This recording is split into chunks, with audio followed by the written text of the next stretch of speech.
Hello, and welcome to 90 Minutes of Eastern Kingdom Lore.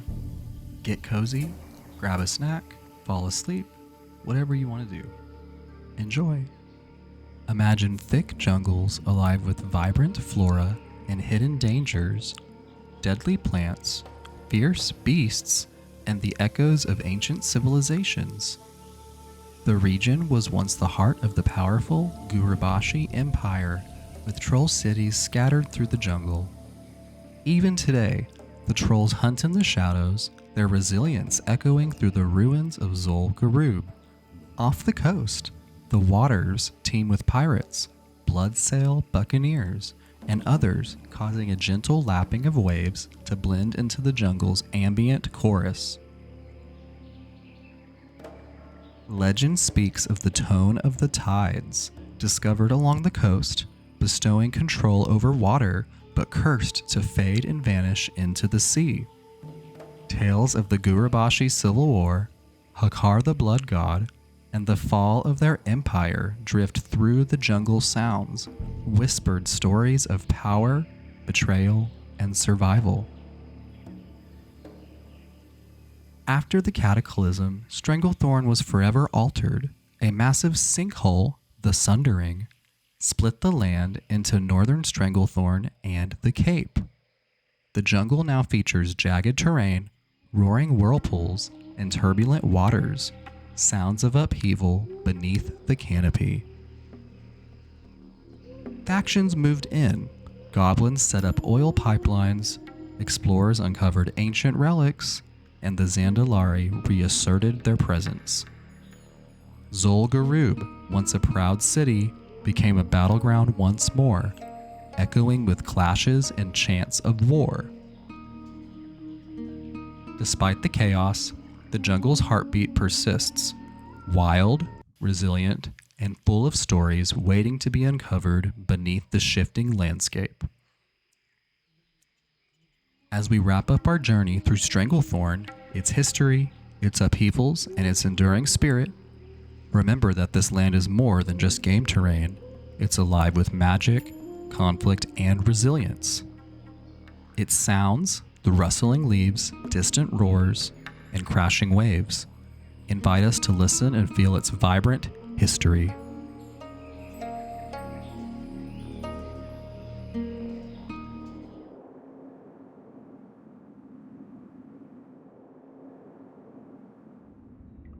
Imagine a vast, desolate desert, an area once part of a sprawling marsh called the Black Morass. To the north lay the Swamp of Sorrows.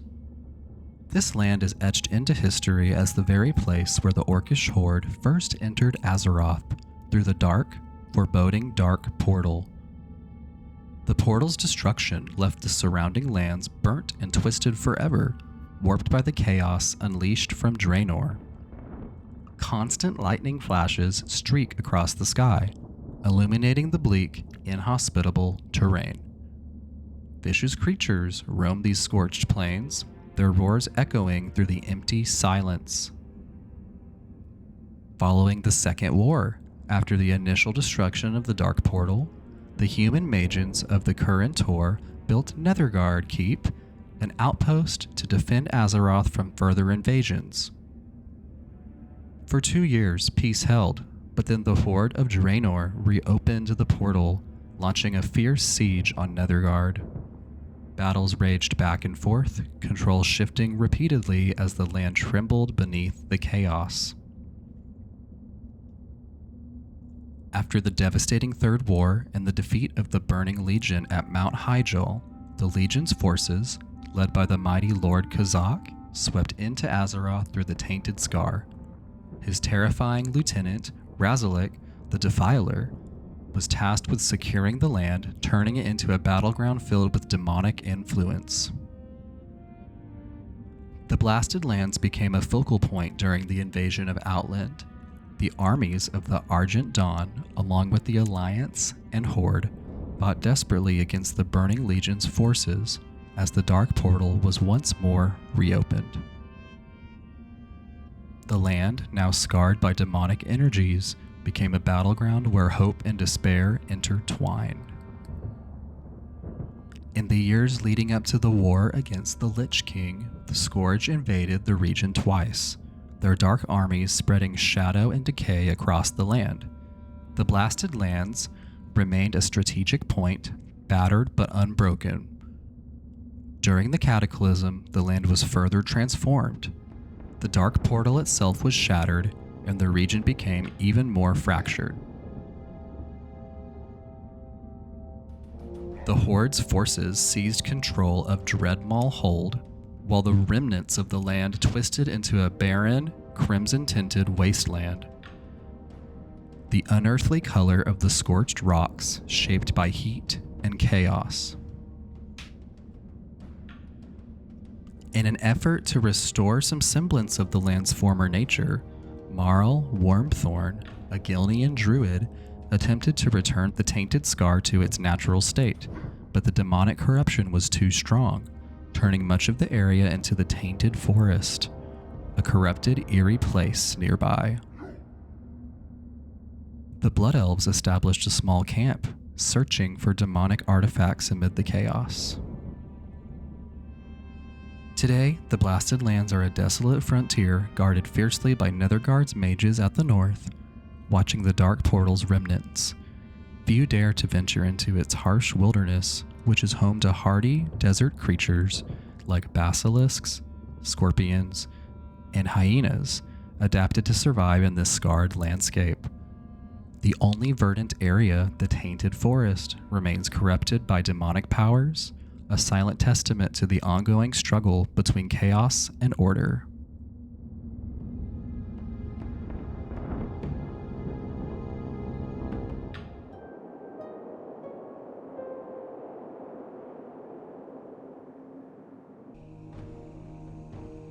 The Swamp of Sorrows is a remote and treacherous marshland located on the eastern side of Azeroth, nestled between Deadwind Pass, the Blasted Lands, and Redridge Mountains. Its landscape is characterized by stagnant bogs, weeping trees, and salt-encrusted fallen logs, creating a foreboding environment that is both dangerous and mysterious. The ocean's influence seeps into the fen, making the water brackish and ideal for predators like alligators and crocolisks. This hostile terrain is inhabited by various creatures, including bog beasts, crocolisks, spiders, jaguars, and tribes of murlocs along the coast. Despite its perilous nature, the Swamp of Sorrows has attracted the attention of the Horde, who established a colony here due to its isolation from Stormwind. The Orc outpost of Stonard, rebuilt under Thrall's leadership after the First War, serves as a strategic base of operations. Conversely, the Alliance has responded by setting up Marshtide Watch nearby to counter Horde activities. The region's limited access routes, initially from Duskwood and the Blasted Lands, have expanded within the development of roads connecting to goblin settlements like Bog Paddle. Historically, the Swamp of Sorrows was part of the larger Black Morass.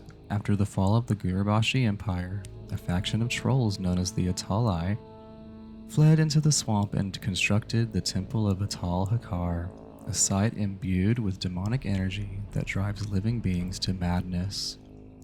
Ysera of the Green Dragonflight intervened by sinking the temple into the bog to contain its evil influence. The Second War saw the destruction of the Dark Portal, which caused the southern part of the original swamp to transform into the barren Blasted Lands, while the northern section retained its name and identity as the Swamp of Sorrows. The upheaval also led to the creation of the Lost Ones, Draenei who went mad from homesickness and chaos, and the broken exiles who managed to escape this fate. After the war, the region became a focal point for Horde research, exploration, and settlement, especially under Thrall's leadership, with Stonard being revitalized and new settlements like the Harborage emerging, inhabited by neutral Draenei.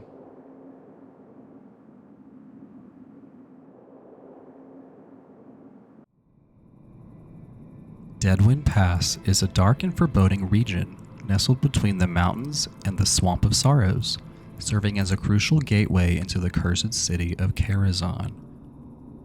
Deadwind Pass was shrouded in mystery and danger. Nobles from Darkshire ventured into the pass to investigate the strange blight that had settled over the area, but none who entered the ominous Dark Tower ever returned, fueling rumors of its deadly influence. Over time, the region became home to the Deadwind Ogres, who settled in the area known as the Vice, establishing their camps and mounds amidst the darkness, further reinforcing its reputation as a land corrupted and overrun by hostile forces.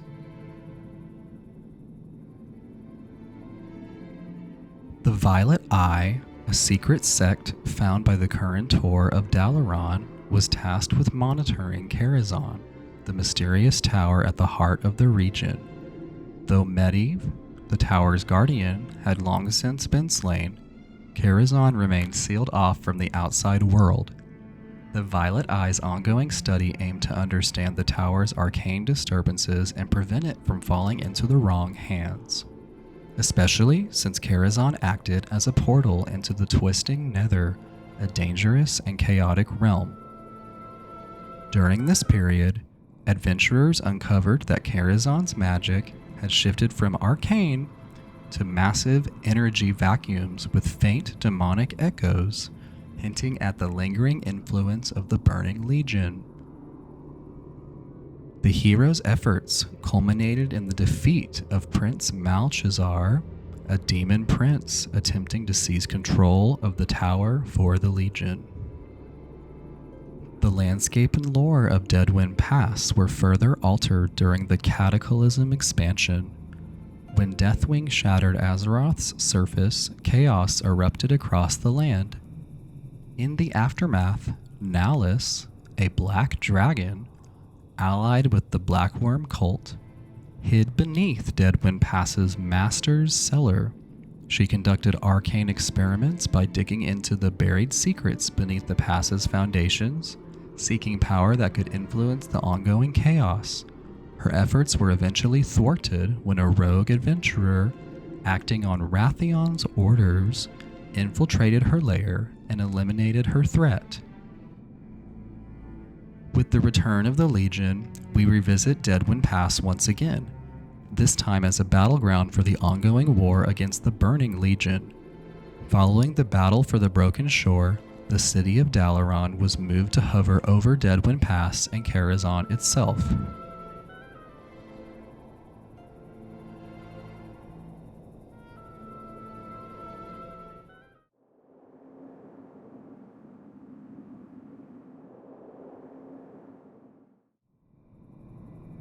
The thriving southern reaches of the Kingdom of Stormwind, the eerie region now known as Duskwood has succumbed to an ominous darkness, transforming it into a place of fear and mystery. The dense forest is home to a determined populace who, despite overwhelming adversity, refuse to abandon their land. Skeletal warriors, ghouls, and worgen lurk in the haunting forest. The primary protectors of this land are the Night Watch, a vigilant militia, led by Commander Althea Ebonlock. With the forces of Stormwind stretched thin in the ongoing war against the Horde, Darkshire has been left to fend for themselves, desperately clinging to the hope that one day the light will return. Dominating Duskwood's eerie landscape is an ancient, long-dead volcano crater teeming with a surprising abundance of life.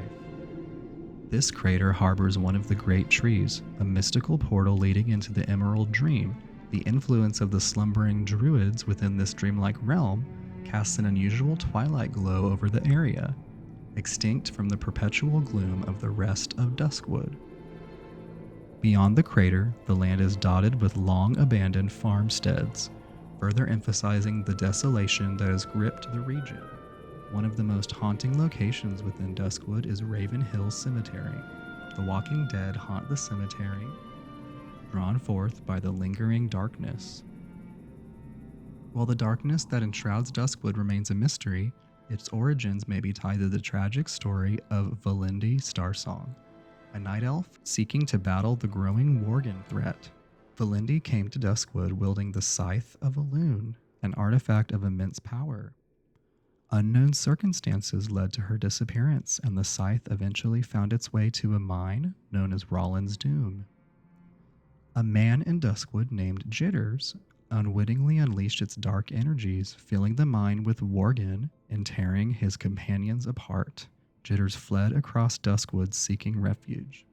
In a desperate attempt to escape his hunters, he discarded the scythe at Yorgen Farmstead, only to witness an even greater horror: the arrival of the Black Riders from Deadwind Pass.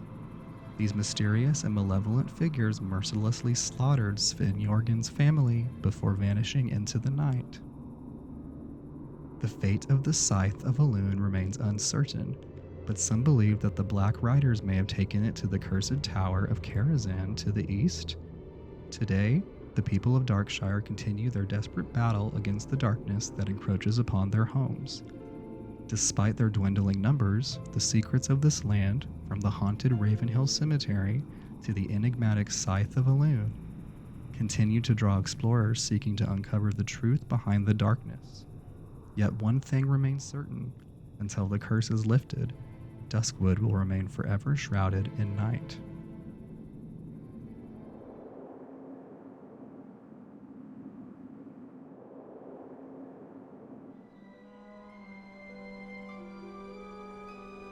To the west of Elwynn Forest, beyond the gentle hills and golden woodlands, lies a land where dreams once grew as tall as wheat. This is Westfall, the shattered breadbasket of Stormwind. Once a land of golden harvest, green pastures, and humble prosperity, Westfall fed the kingdom of Stormwind for generations, but those days are long gone. Scarred by war, betrayal, and neglect, the fertile plains have withered into dust, and the people, many, have turned bitter, some to vengeance, others to survival. After the fall of Stormwind in the First War, the region was reclaimed and rebuilt, but not without cost. The Stonemasons Guild, the architects of the capital's rebirth, were cast aside by a bankrupt nobility. With their payment denied and their honor disgraced, the guild fractured. Its leader, Edwin Van Cleef, fled to Westfall from the shadows. He forged the Defias Brotherhood, an insurgency born not of ideology, but of betrayal.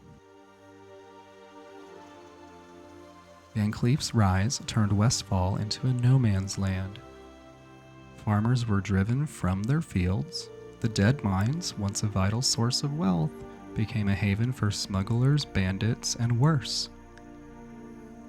Mechanical harvesters were twisted by goblin engineering. They now prowl the farmland as soulless creatures of terror. Marshal Grian Stoutmantle, a man of unyielding resolve, formed the People's Militia from Sentinel Hill. He rallied those still loyal to Stormwind to stand against the Brotherhood with help of adventurers. Van Cleef was slain, but the damage endured. After the cataclysm, fresh waves of hardship washed over the land. Tidal storms, economic collapse, and the costs of war left thousands displaced, homeless, and desperate. Many once again found kinship in the red scarves of the Defias, this time under Vanessa Van Cleef, Edwin's daughter.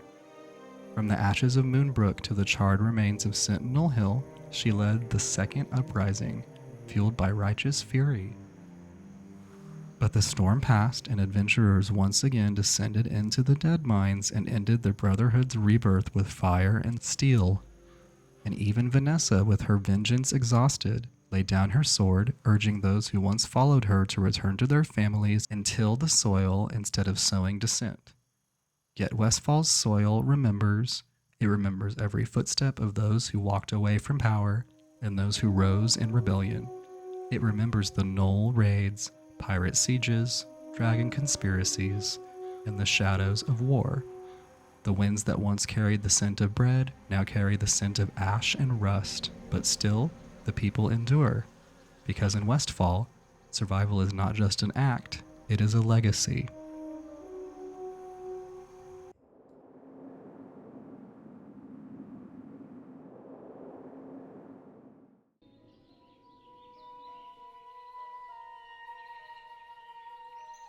Nestled at the foot of the burning steps, bordered by the Redridge Mountains in the shadowy reaches of Duskwood, lies a land steeped in beauty, history, and conflict.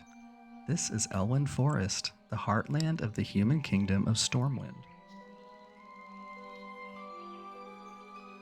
With its rolling hills, tranquil glades, and towering trees, Elwynn appears at first glance to be a peaceful refuge, but beneath its calm surface lies a rich and turbulent past.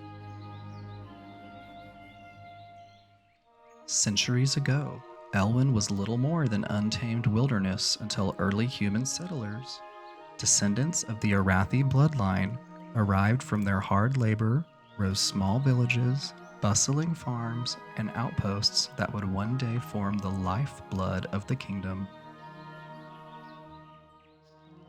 During the First War, this idyllic region was ravaged by the invading horde. The forests were burned, settlements like Goldshire and Northshire Abbey reduced to ruins. Yet from the ashes, the people of Stormwind rebuilt, stronger, but not without cost. The economic toll would lead to unrest and the birth of the infamous Defias Brotherhood. Over the years, Elwynn has weathered many storms: the Scourge invasion, arcane disruptions, and the catastrophic cataclysm. Each left scars on the land and on its people. Black rock orcs crept in through the mountain passes, kobolds overran the mines, murlocs infested the lakes, and once peaceful creatures grew savage under dark influence. Its people, hardy farmers, skilled loggers, and loyal soldiers, maintain a fragile peace. From Northshire Abbey, new adventurers rise to defend the kingdom. From the Eastvale logging camp to the proud gates of Stormwind City, life carries on. Even today, reminders of past conflicts remained: shattered catapults, abandoned bandit camps, and the ever-looming threat of unrest. Yet the forest thrives. Its fields yield crops to feed the capital, its festivals celebrate the cycle of planting and harvest, and its roads, though dangerous, carry the heartbeat of the realm. Elwynn Forest is more than a region. It is the soul of Stormwind, a land where history breathes through the trees, and where the call to heroism goes with every rustling leaf.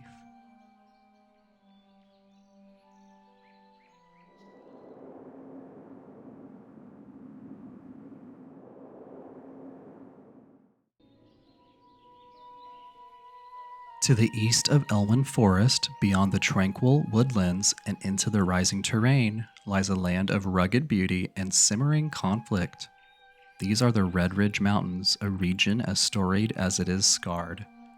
With their rolling hills, towering elms, and the shimmering expanse of Lake Eversong, the Redridge Mountains seems at first like a peaceful backwater, yet beneath its serene exterior, this land is marked by strife, past and present. Once part of the fertile frontier of the human kingdom of Stormwind, Redridge grew from humble farmsteads into a network of small settlements, but peace did not last.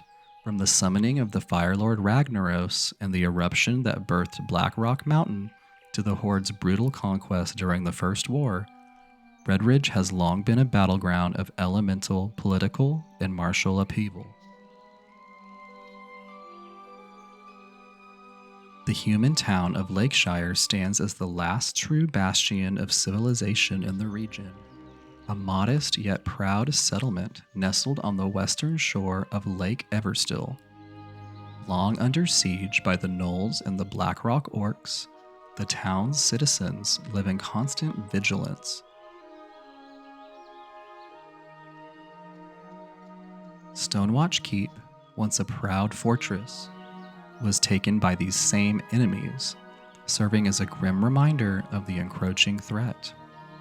Though claimed by the Alliance, the mountains remain contested.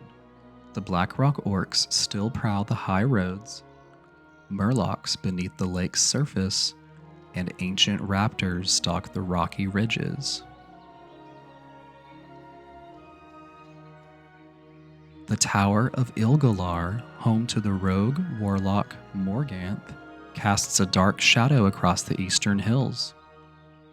Redridge is not only a crucible of military struggle, it is a place steeped in deeper history. Hidden beneath its rocky spine long before the Horde arrived, the Dragon Soul, a relic of terrible power, was concealed here by the dragons themselves. For 10,000 years it slumbered, until visions led Deathwing's followers to seek it once more.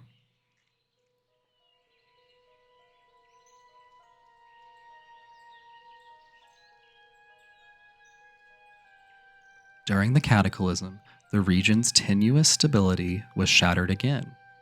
The Dark Horde, led by the dragon Darkblaze, launched a new campaign.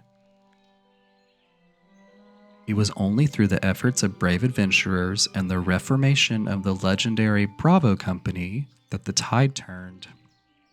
Render's Valley was obliterated in the ensuing conflict, but Redridge endured, scarred but not broken.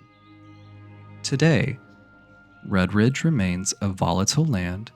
Its highlands serve as passage for those journeying between Flame Crest and the Burning Steppes. Yet for Stormwind, it is more than a throughway, it is a symbol of resilience. Its people, cut off and under siege, continue to hold the line. From its ash-strewn northern cliffs to its monster-haunted lakeside caves, Redridge is a land forever caught between two worlds, one of pastoral beauty and another of looming war.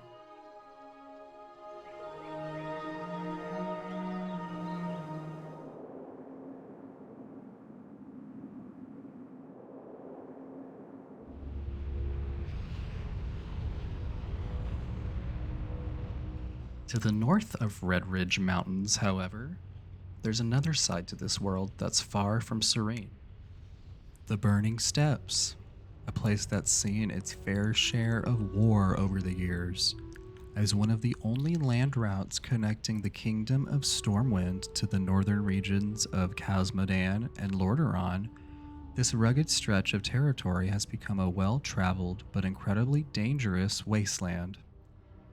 The steppes were nominally under the control of Stormwind of some rather unsavory characters. The Black Dragonflight and agents of the Firelord Ragnaros have taken over, turning the region into their own personal domain. When you venture into the Burning Steppes, you're greeted by raggy foothills, scattered boulders, and warring factions that dot the landscape, which is further punctuated by rivers of lava and charred, burning ruins. The sky itself takes on a ruddy hue thanks to the sporadic eruptions from the mighty Blackrock Mountain.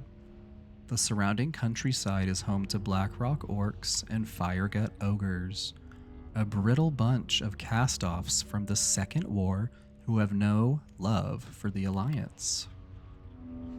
And let's not forget the Molten Span, a massive stone bridge that spans a river of fire and leads directly into Modan.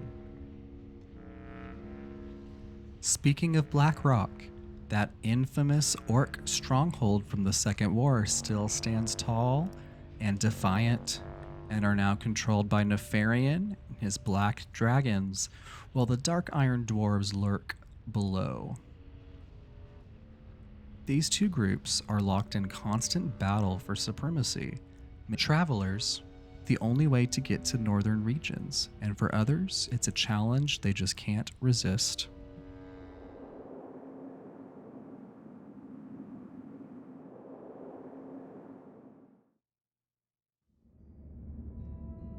The Badlands is a harsh, barren region located in Modan, bordered by Loch Modan to the north and the Searing Gorge to the west. Its cracked, sun-scorched terrain consists mainly of dry plains surrounded by steep mountains, with the eastern end opening into a vast canyon. This unforgiving environment is home only to the hardiest wildlife, including wild coyotes, mountain cougars, and scavenging buzzards. Navigating the area is a challenge due to frequent sandstorms that obscure landmarks, making a good map, plenty of water, and proper protection from the elements essential for survival, unless you have a mage friend who can make water for you. Despite its geographic location between Stormwind and Dunmorough, the Badlands has traditionally fallen under Horde influence. However, recent developments have brought a stronger Alliance presence to the region. The Alliance has established a base at Dragon's Mouth in the west, while to the north, the Horde constructed New Kargith after the original outpost of Kargith was destroyed in the Cataclysm by an avalanche. To the east, goblins of the Steamweedle Cartel operate out of the towns of Fuselight and Fuselight by the Sea, offering neutral services and trade. The Black Dragonflight maintains a strong presence in the Badlands, especially around the Leffler Ravine, and more recently, the Dust Bowl. A tribe of ogres can also be found scattered throughout the area, establishing camps across the zone. The western edge of the Badlands features a massive, scorched trench known as the Scar of the Worldbreaker, left behind in the wake of Deathwing's destructive flight during the Cataclysm. In the northeast, nestled near the Loch Modan border, lies Uldaman, a Titan-forged fortress now in ruins. It is home to ancient constructs known as the Earthen, hostile trogs, and secrets about the origins of the dwarves. Nearby, the recently unearthed Tome of the Watchers adds even more intrigue to the region. These sites have become the center of intense competition between the Dwarven Explorers League, the Dark Iron Clan, and the Blood Elven Reliquary, each hoping to claim the Titan artifacts hidden within. The Badlands also carry historical significance. During the Second War, the Blacktooth Grin clan escorted Cho'Gall and his Twilight's Hammer followers through the region to inspect oil operations near Grim Batol. Stormguard warriors, defying the Horde's occupation, attempted to intervene but were ultimately slain.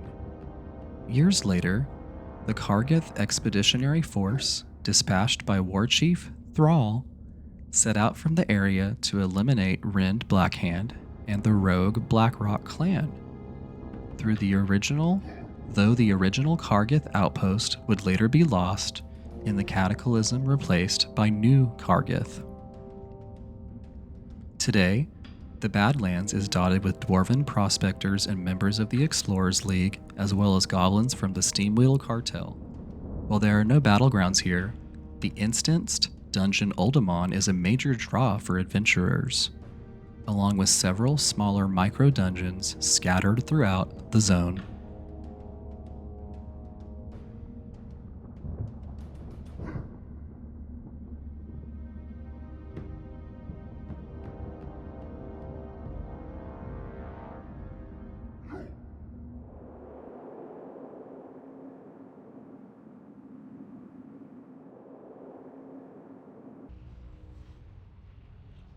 Searing Gorge is a contested zone situated in the southern part of Loch Modan. Dominated by the Dark Iron Dwarves, particularly a splintered faction known as the Thorium Brotherhood, this bleak, mountainous area is a hub of smelting, mining, and elemental activity, much like how the Blackrock Orcs rule the Burning Steppes. The Dark Irons hold sway over Searing Gorge, bolstered by their war golems and elemental allies. Once a lush valley, the gorge was devastated over 2 centuries ago during the War of the Three Hammers. In a desperate attempt to win the war, Sorcerer Thane Tharison, leader of the Dark Irons, tried to summon a powerful being to aid his forces. Instead, he awoke the Fire Lord Ragnaros, an ancient elemental entity of unimaginable power. Ragnaros' arrival triggered a catastrophic eruption, birthing the volcano known as Black Rock Mountain and transforming the surrounding land into a charred wasteland. The southern region became known as the Burning Steppes, while the northern valley was forever scarred as the Searing Gorge. After establishing their new capital beneath Black Rock Mountain, the Dark Iron sought to expand their dominion and turned their attention to the relatively undefended gorge to the north. With the Bronzebeard clan's forces thin and scattered, the Dark Iron army quickly overwhelmed the region, forcing the Bronzebeards to fall back and seal Stonerot Pass behind them. At the heart of the gorge lies the Cauldron, a massive excavation site where mining is conducted on a massive scale. Beneath it is the Slag Pit, a subterranean mine rich in ores and largely worked by enslaved captives. For many years, the Stonerot Pass remained sealed, patrolled by mountaineer Pelbiddy. Patrolled by a mountaineer who refused entry to all travelers. The only viable routes into the gorge were through Blackrock Spire or along the trail from the Badlands near Cargith. Eventually, one adventurer earned access through a unique route, receiving a key to Searing Gorge from Curator Thorius in Ironforge after defeating the infamous Kodo, Margul the Rager, a beast notorious among archaeologists. Following the cataclysm, the pass was finally reopened, though the mountaineers were still reluctant and guarded the entrance, warning travelers of the dangers ahead. The region has also seen numerous other events. Before the Outland invasion, the Burning Legion briefly invaded the gorge, led by High Lord Cruel. Today, the area remains extremely hazardous and is home to a number of notable figures. At Thorium Point, Hansel Heavy Hands leads the fight against rampaging golems, spiders, and incendosaurs. Master Smith Burnanite enlists trustworthy adventurers in his work with fiery flux, and Velarok Windblade operates from a hidden camp, directing covert strikes against Dark Iron sentry towers.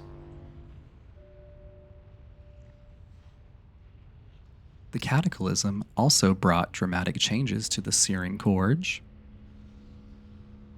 Additionally, a deep chasm has opened between Searing Gorge and Dunmorough, cutting off direct passage.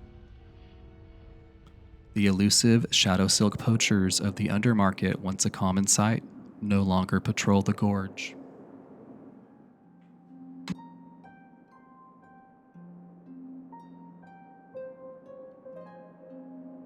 High in the snow-capped peaks of Modan lies a land of frost, stone, and enduring legacy.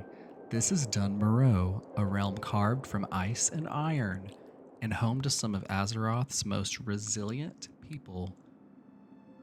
Long before the clang of hammers echoed through its mountains, Dunmorough was ruled by the Frostmane trolls, fierce and territorial, but their dominion would not last. The dwarves, driven by the call of the Titans and the lure of hidden secrets beneath the stone, rose up and claimed these lands as their own. For centuries, the dwarves of Ironforge have called these mountains home, joined by the inventive gnomes of Nomrigan. The two races forged a deep alliance, one of strength, intellect, and shared purpose. Their unity would be tested during the Second War, when the Orcish horde descended upon Modan, but Ironforge and Nomrigan stood unbroken, a testament to dwarven grit and gnomish ingenuity. Peace, however, would not last forever. In time, tragedy struck. Nomrigan fell, not to an external foe, but from within. A catastrophic betrayal that left the gnomes exiled from their own home. Many sought refuge within Ironforge's warm halls, where their bond with the dwarves only grew stronger.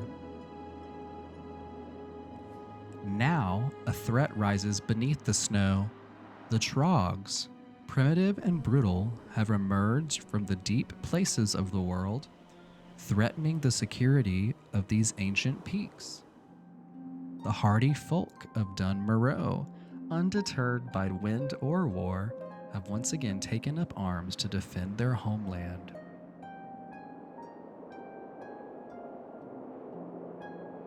Geographically, Dun Morough is a land of frozen valleys, glacial lakes, and towering crags.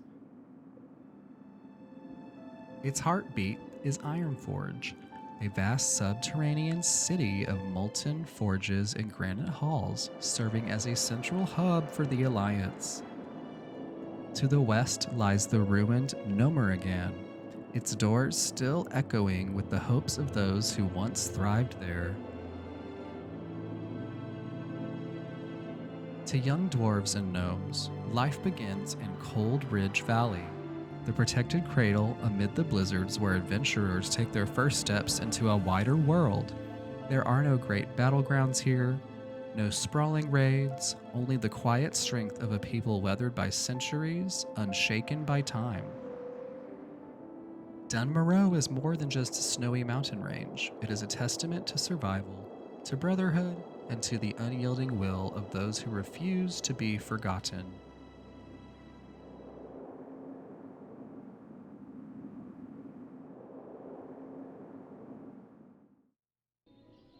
Loch Modan is a large region located east of Dun Morough in eastern Cas Modan.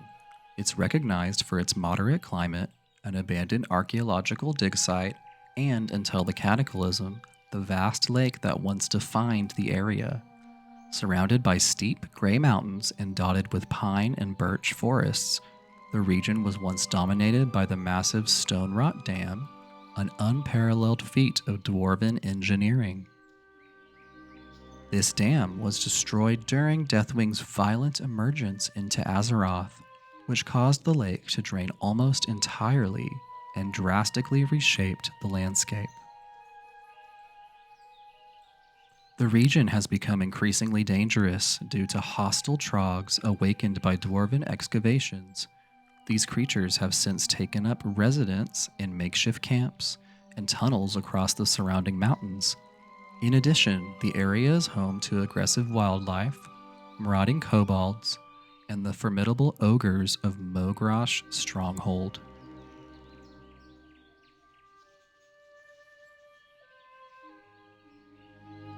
During the Second War, the Orcish horde overran the region and clashed with Alliance forces. The dwarves of Ironforge eventually reclaimed it, though remnants of the battle, such as shattered catapults and ballistae, can still be found shattered across the drained lake bed and nearby isles, silent testaments to the past. While Loch Modan contains no instanced dungeons or battlegrounds, it does feature the micro-dungeon Mogrosh Stronghold. Due to the lack of an Alliance flight point in the neighboring Badlands, players often travel through Thelsamar and Loch Modan to reach Uldaman, which can be surprising for newer players unprepared for the higher-level threats present in what is otherwise a lower-level zone. The Cataclysm brought widespread upheaval to Loch Modan. The destruction of the Stone Rot Dam caused the loch to dry up nearly completely, and the area formerly inhabited by trogs is now home to a Twilight's Hammer camp. Mogrosh Stronghold is now overshadowed by a massive tower rising from the Twilight Highlands.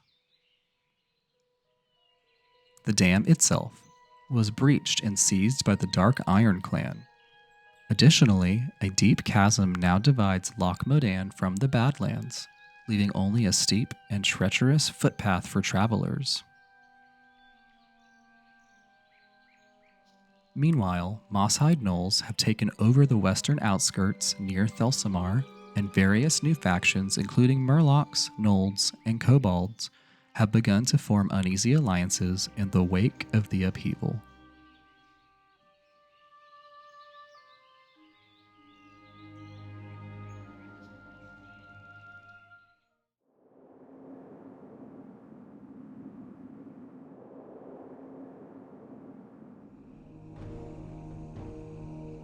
The Dwarven Kingdom of Ironforge faced devastation due to inward fighting, prompting the Wildhammer dwarves to seek a new homeland in the mountains of Grim Batol. They established a new capital there, but during the War of the Three Hammers, the Dark Iron Dwarves launched a fierce invasion, nearly capturing Grimbatol. The Wild Hammers managed to repel the invaders at the last moment. Recognizing that their city was no longer safe and was tainted, most of the Wild Hammers migrated north to settle in the Hinterlands, while some moved to Northuron near their former home. This migration marked a significant shift in their population and their territorial forces. Following the war, the Ironforged dwarves aimed to maintain strong ties with their Wildhammer clan. To facilitate trade and symbolize their alliance, they constructed the Thandlespan, a bridge connecting Modan and Lordaeron. This structure served both practical and symbolic purposes, fostering cooperation between the two dwarven factions. The bond between the clans remained vital as they navigated the ongoing threats and conflicts of their world, emphasizing unity despite past divisions. The bridge stood as a testament to their shared heritage and mutual interests. During the Second War, the region near Ironforge and the Wetlands became a strategic point for the Horde. Led by figures like Ogrim Doomhammer, the Horde established a port on an island in Barradin Bay, facilitating their invasion efforts while avoiding the defenses of the Alliance.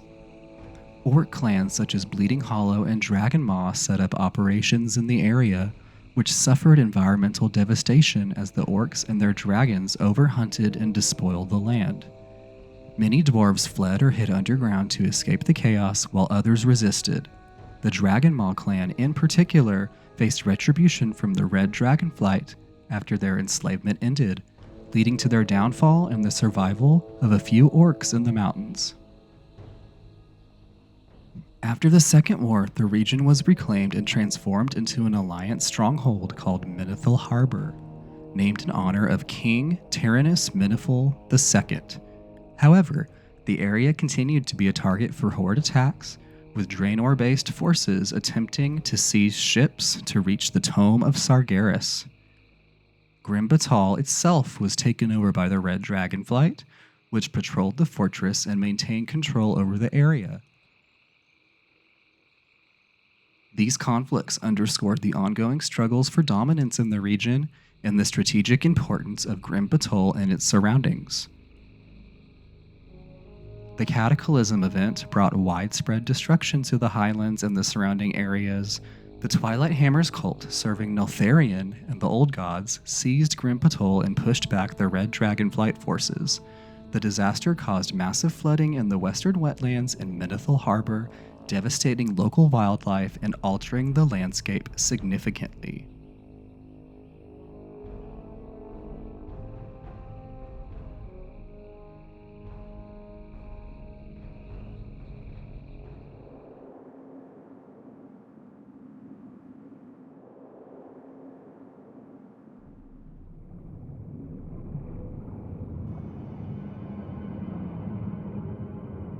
Once a great highborn city housing some of the most revered night elves of Kalimdor, Vashj'ir was swallowed by the great sea in the sundering and thought to be lost forever. Queen Ashara, formerly a beloved leader of the highborn, escaped death in the depths of the sea when the Well of Eternity imploded. Such salvation came at a great cost, as the queen and many of her fellow highborn were forever transformed into the monstrous Naga, doomed to wander the seas for thousands of years. Their existence mostly remains a mystery to the peoples of modern Azeroth, though the Earthen Ring has learned of Ashara's Naga seizing Vashj'ir for an unknown purpose, as the cries of the elements echo across Azeroth from the abyss. Vashj'ir is an incredible underwater region located off the eastern coast of Modan. Players explore Vashj'ir to stop the evil Naga, a dangerous sea monster race, from taking over Azeroth. The Naga are planning something terrible that could harm the entire world. As players swim through the zone, they learn a story of survival and hope. The journey begins when players are shipwrecked by a creature named Azumat and find themselves in the depths of the ocean. Throughout the zone, players visit places like Elwynn Forest, Shimmering Expanse, and Abyssal Depths. In the Abyssal Depths, they discover the Abyssal Maw. Located in the Maw is the Throne of the Tides. Using Azumat's power, the Naga plan to invade the throne to steal the Lord of Water Neptulon's powers, deeming them rulers of the seas. A mysterious message from a shipwrecked crew adds to the story. A sailor named Thomas writes about being captured by the Naga and taken to a living prison. He describes strange shells that protect the prison, ruins of night elves, and battles involving sea Vrykul, frozen warriors, and the Naga. Thomas and others are taken as slaves while some escape the underwater prison. His message warns that the Naga are working on a plan to take control of the realm of Neptulon, the Tide Hunter, who is the master of the waters. The Naga wish to gain immense power from Neptulon's domain, which could upset the balance of the ocean and threaten Azeroth itself. In the end, Vashj'ir's story reveals a hidden world full of danger and hope, where brave heroes stand against the darkness beneath the sea.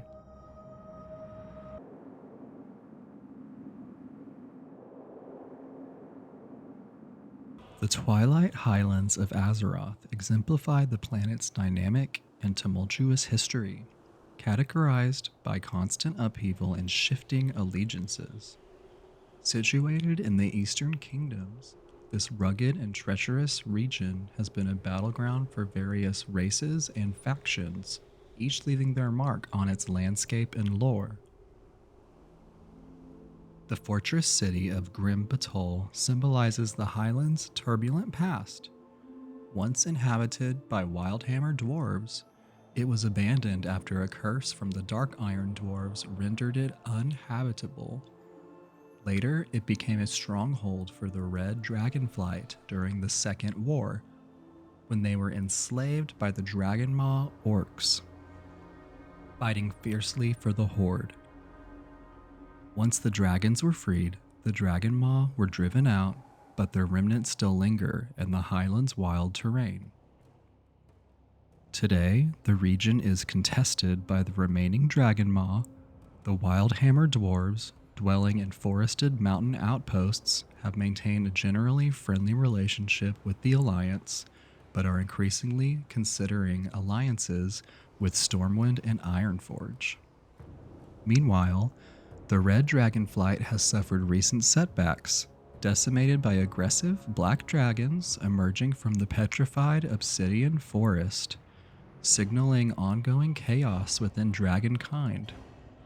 Amidst these shifting factions, a new presence has risen: the Twilight's Hammer cult. This fanatical organization has established its headquarters within the Highlands, taking advantage of the natural defenses provided by towering mountain peaks and treacherous black glass beaches.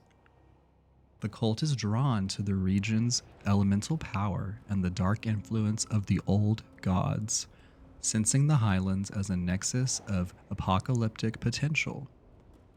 Their dark rituals involve summoning volatile elementals and working towards the destruction of Azeroth's civilizations, embodying the chaos that has long defined the Highlands' history. The environment itself reflects this. Fires burn hotter, rains penetrate the earth, and the land seems alive with the stirrings of some ancient colossal being. The native fauna includes griffins, owls, saber-wargs, and deer. These creatures symbolize the wild, untamed nature of the Highlands, which remains resistant to control. Recent events, such as the Legion invasion and the Battle for Azeroth, have further destabilized the region.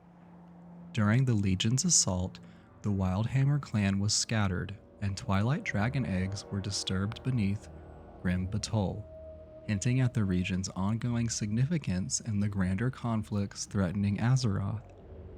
The presence of Twilight Dragonkin and the threat of their Dark Masters continue to threaten the fragile balance of power in the Highlands. In conclusion, the Twilight Highlands stand as a testament to Azeroth's ever-changing and chaotic nature. From ancient curses and dragon wars to cultist fanatics and demonic invasions, the region embodies the perpetual struggle for power, survival, and meaning in a world where change is the only constant.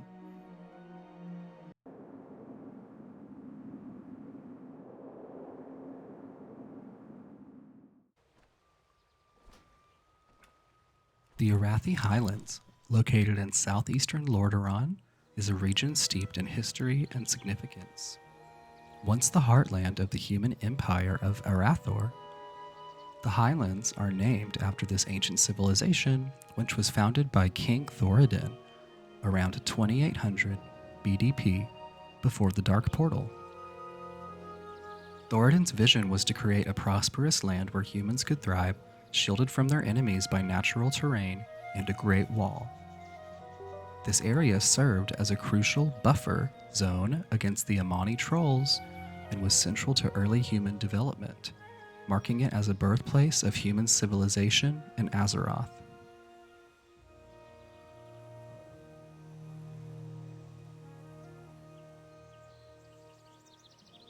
The Highlands were the site of the powerful empire of Arathor, which united numerous human tribes and established Strom, the first human capital.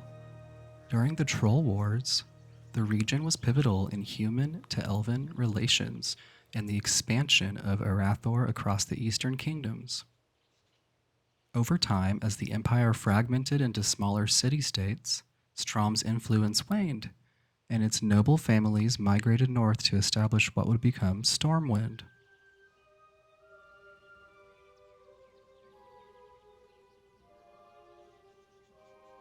The region's mountainous terrain and limited resources contribute to its decline, transferring Stromgarde into a separate nation and leaving the Highlands as a frontier zone with a rich history. Throughout various wars, the Highlands experienced upheaval and destruction. During the Second War, Stromgarde, led by Thoris Trollbane, played a vital role in the Alliance's efforts, but the region was eventually overrun by the Horde. The subsequent conflicts saw the region change hands multiple times, with the Horde establishing camps and the Alliance fighting to reclaim their former territories. The Third War further devastated Stromgarde, leading to the rise of factions like the Syndicate, Ogres, and Trolls. These battles left the Highlands as a contested and war-torn landscape. Recently, the Highlands have continued to be a battleground for power struggles. During the Cataclysm, the region largely remained unaffected, but new conflicts emerged with the Horde and Forsaken seeking to expand their influence.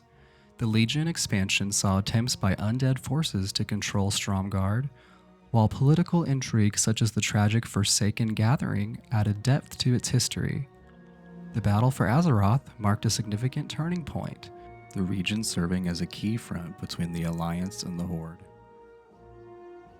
The Alliance ultimately secured victory, rebuilding Stromgarde Keep and establishing dominance, though the region remains a symbol of ongoing strife and resilience.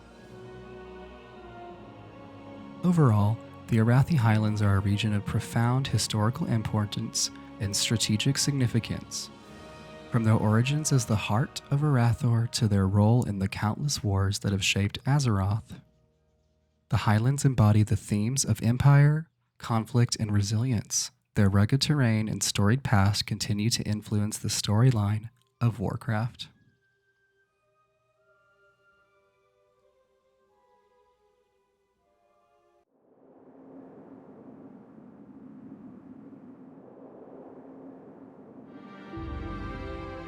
The Wildhammer dwarves of Airy Peak are notable for their fierce loyalty to the Alliance and their deep bond with the griffins they tame and ride into battle. Living in the rugged mountains of the Hinterlands, they adopted shamanistic practices, forging a spiritual connection with nature and spirits. Their strongholds served as strategic bases during major conflicts, including the Second and Third Wars, where they fought alongside the Alliance against horde invasions and other threats.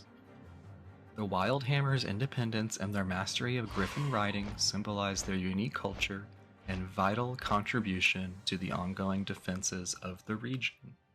The Hinterlands hosts one of the last High Elf settlements at Quell Danil Lodge.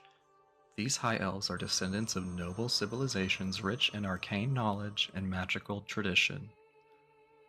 Their presence in the region underscores their efforts to preserve their culture and maintain the natural and arcane balance amidst ongoing conflicts.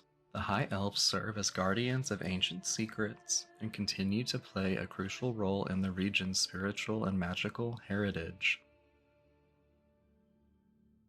Several forest troll tribes call the Hinterlands home. Each tribe has its own distinct culture and varying relations with the ongoing Horde Alliance conflicts. The Reventusk generally align with the Horde, while the Vilebranch and Witherbark often maintain more complex, sometimes hostile relations with other factions. These tribes have endured for generations, upholding shamanistic traditions and fighting to protect their sacred lands against invading forces. The Great Tree, planted from Nordrisil's branch, stands as a symbol of hope and renewal. It was cultivated by followers of Fandrel Staghelm to counteract the Serenite corruption seeping from the depths of the land. This tree is intimately connected to the Emerald Dream, a vast spiritual realm that mirrors Azeroth's natural essence, overseen by the Green Dragonflight. Green dragons like Rothos and Dreamtracker called this forest home, patrolling as green dragon spawn guarding the balance of nature. Thank you for exploring the rich history and diverse cultures and secrets of the Hinterlands and its surrounding areas. These lands stand as a testament to resilience, unity, and the enduring struggle for harmony in Azeroth.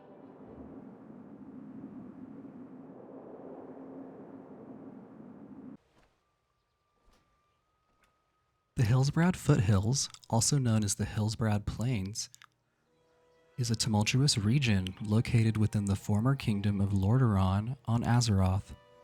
This expansive land, characterized by its picturesque landscape, has long been a battleground for various factions, reflecting its strategic importance in Warcraft lore. Hillsbrad was part of the Kingdom of Lordaeron and remained largely untouched by the Scourge during the initial stages of the Undead Plague. The region has endured relentless conflict, especially during the rise of the Forsaken, a faction of undead, forsaking their former masters to establish dominance in the area. The Forsaken have maintained strongholds in Terran Mill, the region's largest settlements, and in the ominous Sludge Fields, where dark experiments are conducted. Their expansion has driven humans from South Shore to Fenris Keep and Silverpine Forest, leaving the town devastated by the new plague, which further exemplifies the region's suffering and strategic importance. The conflict in Hillsbrad intensified following the Cataclysm, a catastrophic event that reshaped Azeroth's geography and politics. The Alliance lost its major holdings in the region, including Dungurok and South Shore, due to their Forsaken invasion and spread of plagues. Despite setbacks, the Stormpike Dwarf clan mounted a significant counterattack from the Alterac Mountains, although their efforts were thwarted by Horde heroes, illustrating the ongoing struggle for control. During the Third War, the region became a key battleground, with the Horde, under Thrall's command, relocating to Kalimdor after skirmishes with Alliance forces, and the freeing of notable figures like Gramash Hellscream. Throughout its history, Hillsbrad has been a focal point of major warfare, During the Second War, orcs raided coastal towns and the fledgling alliance established outposts to defend the region. Important battles occurred in towns such as South Shore and Terran Mill, with significant events like Orgrim Doomhammer's raid on Durnhold Keep. The region's geography encompasses the Alterac Mountains, Dalaran Crater, and Stranbrad, with sites like the ruins of Alterac and the former city of Dalaran bearing witness to the region's violent history. In summary, Hillsbrad Foothills is a region emblematic of Azeroth's enduring conflict. Its rich history of warfare, invasions, and strategic importance underscores its role as a pivotal battleground where alliances are tested and histories are forged.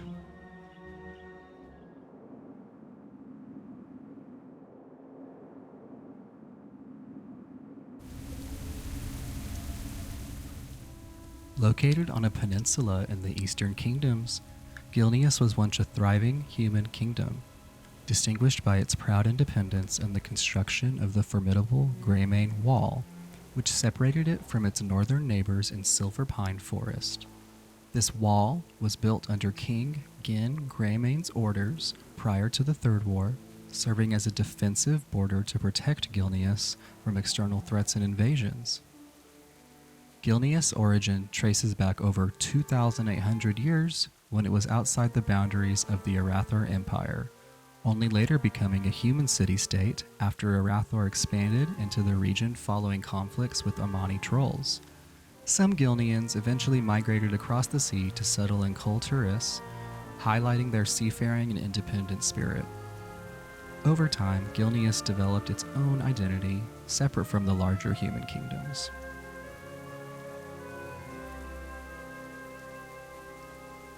The cataclysmic events of the Third War dramatically altered Gilneas' fate. During the invasion of the region, the land was overrun by Forsaken, and the prince and heir Liam Greymane was killed. The surviving Gilneans evacuated into the Night Elven lands, while the city itself fell into ruin.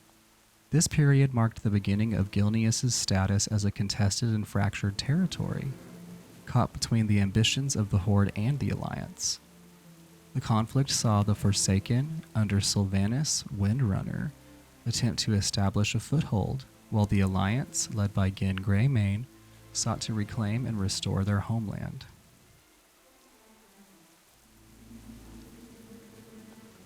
The ensuing battles were fierce and destructive.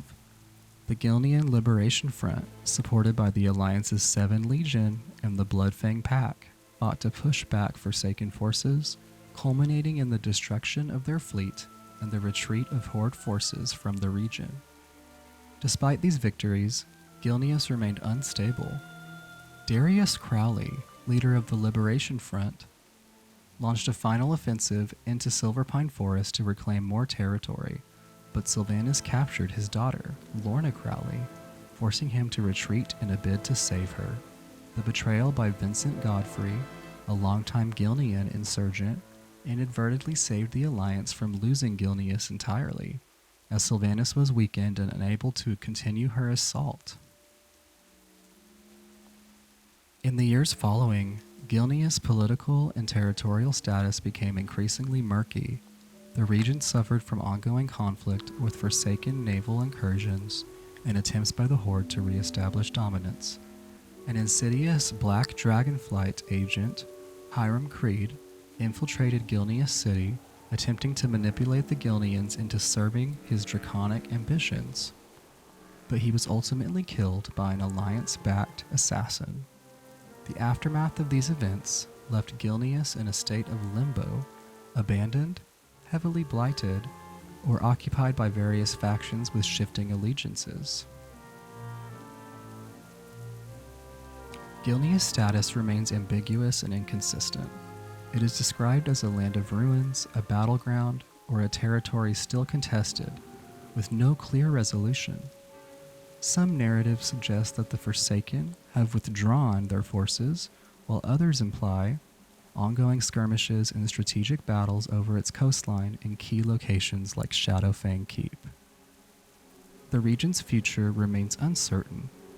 with references to potential reclamation efforts and political negotiations, but no definitive conclusion. In essence, Gilneas embodies the enduring struggles of sovereignty, identity, and survival. Its history is a tapestry of resilience and conflict shaped by external invasions, internal divisions, and the relentless tide of war that characterizes Azeroth's broader narrative.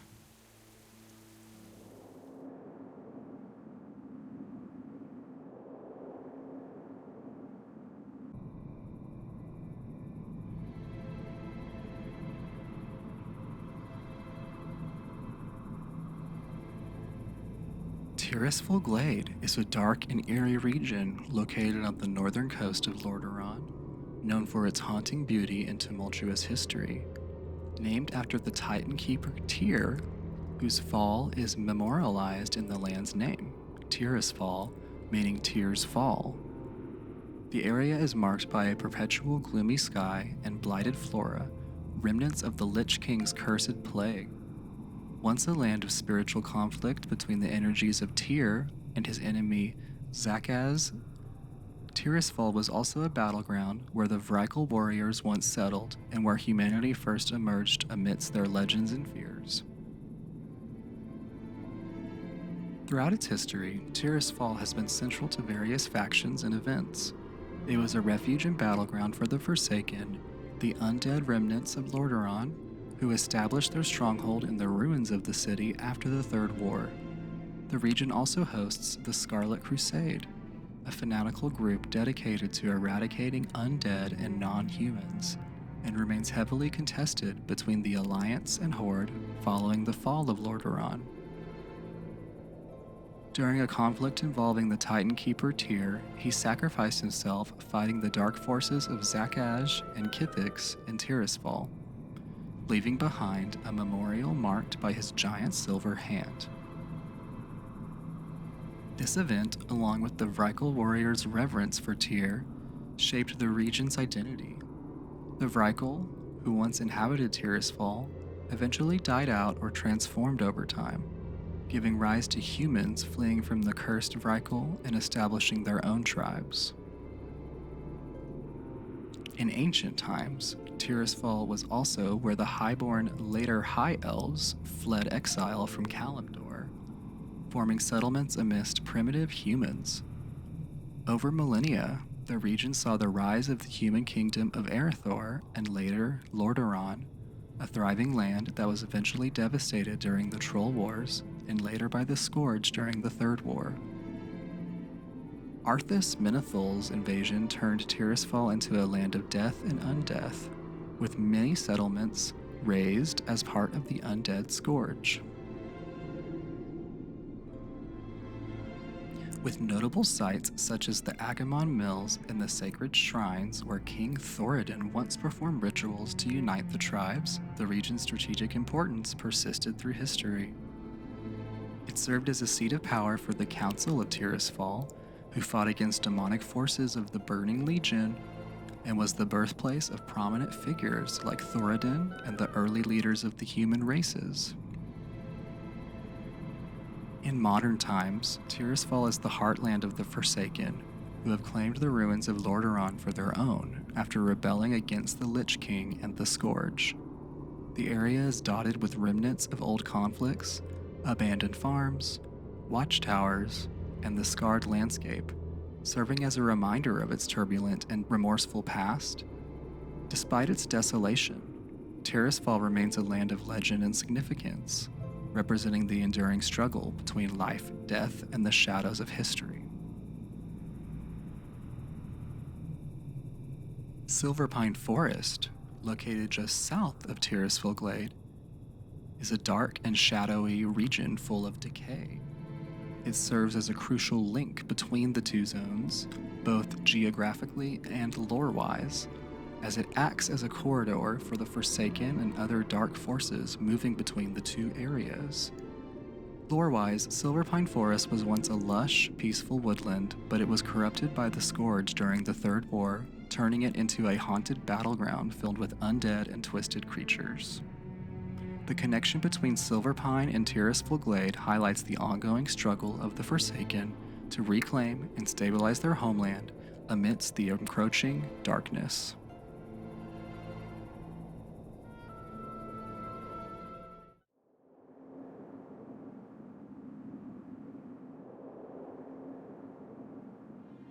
The Western Plaguelands, located in northern Lordaeron, are a region scarred by the devastating effects of the Scourge invasion during the fall of Lordaeron, bound by the Tirisfal Glades to the west, the Eastern Plaguelands to the east, and the Alterac Mountains to the south. This area was once lush farmland and forests, but now lies largely desolate and corrupted. Despite the widespread devastation, the Western Plaguelands are in relatively better condition than their eastern counterparts, thanks in part to the efforts by the Cenarian Circle during the Cataclysm to restore the land. Historically, the region was a vital agricultural hub centered around towns like Hearthglen and Anderhall. The latter was targeted early in the plague spread when necromancer Kel Thazad infected its grain supplies to propagate the undead plague. As Lordaeron fell into chaos, the land turned into a wasteland of dead trees and tainted soil. With the Scourge establishing strongholds such as Caer Daro and the Scholomance, an infamous necromancer school beneath Caer Daro, under the control of dark forces like Dark Master Gandling. Various factions have vied for control over the region. The Scarlet Crusade, a fanatical group dedicated to eradicating the undead, once held key positions like Mardenhold Keep and Hearthglen. However, their efforts were marred by fanaticism and internal strife, and they failed to stem the tide of undeath entirely. The Argent Crusade, led by Tyrion Fordring, has since reclaimed Hearthglen and established it as a base for their operations against the Scourge. The Crusade continues to actively combat undead remnants and maintain a presence in the area, while also grappling with the lingering influence of necromantic forces. The region's history is marked by tragic battles, such as the Battle for Anderhall, where the Forsaken, under Sylvanas Windrunner, eventually seized control, ending Scourge dominance there. Despite the devastation, efforts to rebuild and purify the land persist, with the Cenarian Circle playing a vital role in healing the environment. The Western Plaguelands remain a battleground between the forces of life and undeath, symbolizing the ongoing struggle to restore this fallen land to its former vitality. Despite the ongoing conflict, the Western Plaguelands hold a deeper significance as a symbol of resilience and hope. Key figures like Tyrion Fordring and the remnants of the Argent Crusade exemplify the persistent effort to reclaim and restore the land from the grip of undead corruption. As they continue their fight, the region also serves as a reminder of the devastating consequences of unchecked evil and the importance of heroism and perseverance. Over time, with dedicated efforts from both the Crusade and environmental restoration groups like the Cenarian Circle, there is a cautious optimism that the land will eventually heal, allowing life to flourish once more and marking a step toward redemption for the scarred landscape.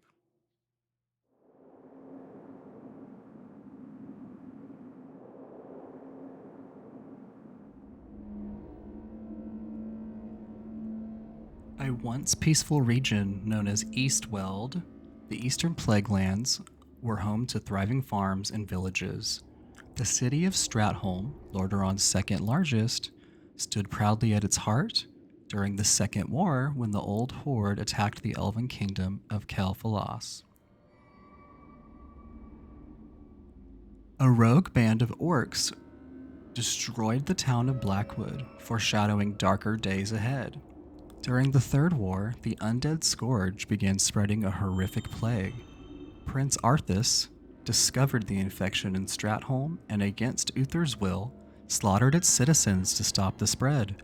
It was a turning point, one that led him to become a Death Knight and destroy the kingdom he once swore to protect. Resistance proved futile, and Darrowshire defenders like Davil Crockford and Captain Redpath fell heroically. although Redpath was resurrected and turned on his own people, leading to the town's destruction. From the ashes, a crusade was born. Alexandros Morgraine led former knights in and reclaiming lands from the Scourge.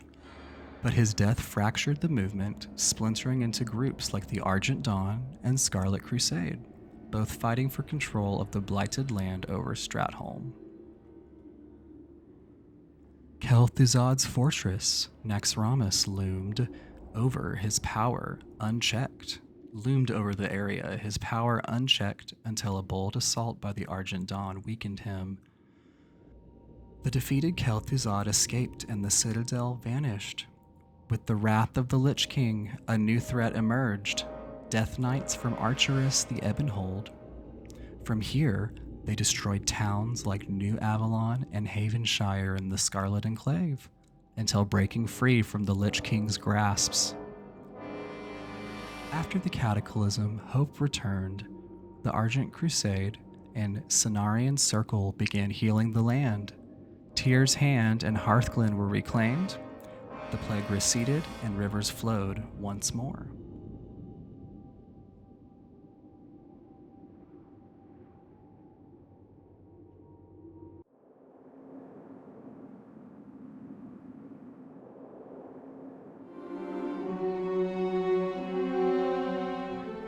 Eversong Forest, once a lush woodland with trees bearing golden leaves, stretched from the southern borders of Kel'Thalas to Silvermoon. The High Elves, known as the Highborn, claimed the land after battles with native Amani trolls, building the city of Silvermoon at its northern edge. They integrated their architecture into the natural landscape and enchanted the region to maintain an eternal spring, symbolizing renewal. For over 7,000 years, Eversong remained a peaceful and beautiful land, despite occasional conflicts with trolls. During the Second War, the Red Dragonflight set parts of the forest ablaze, causing destruction, though Silvermoon's defenses held strong, and the elves quickly responded to the threats. Today, what was once a unified Eversong forest is now divided into two regions: the northern Eversong Woods and the southern Ghostlands. The Ghostlands, scarred by war and decay, serve as a battleground where blood elves and their allies fight to reclaim their homeland from the lingering undead scourge. The region is filled with haunted forests, restless spirits, and undead horrors, remnants of the brutal conflicts that have scarred the land. Blood elves, reinforced by forsaken allies and other forces, work tirelessly to restore order by reclaiming fallen towns, battling Amani trolls, and seeking justice for past betrayals, including the notorious Darkhan Drathir. Efforts to free the Ghostlands from the undead have seen significant progress, especially after the death of Darkhan and the defeat of Zul'jin, the Armani warlord. Key locations such as Tranquillin, Farstrider Enclave, and the Sanctum of the Sun have been reclaimed and fortified. Despite these victories, the undead still hold a strong presence in the region, and the fight for the Ghostlands remains ongoing. The vigilant Farstriders, aided by the Sun Fury and Forsaken forces, continue their struggle to hold the land and push back the undead threat, symbolizing the enduring resilience of the Blood Elves. Eversong Forest and its surrounding lands tell a story of beauty and perseverance. From its origins as a peaceful elven sanctuary to its current state as a war-torn battleground, the region reflects the ongoing struggles of its inhabitants to preserve their homeland. Thanks for joining me on this 90-minute special of Eastern Kingdom lore. If you liked the video, be sure to like, comment, and subscribe. I'll see you on our next zone as we explore more lore from World of Warcraft.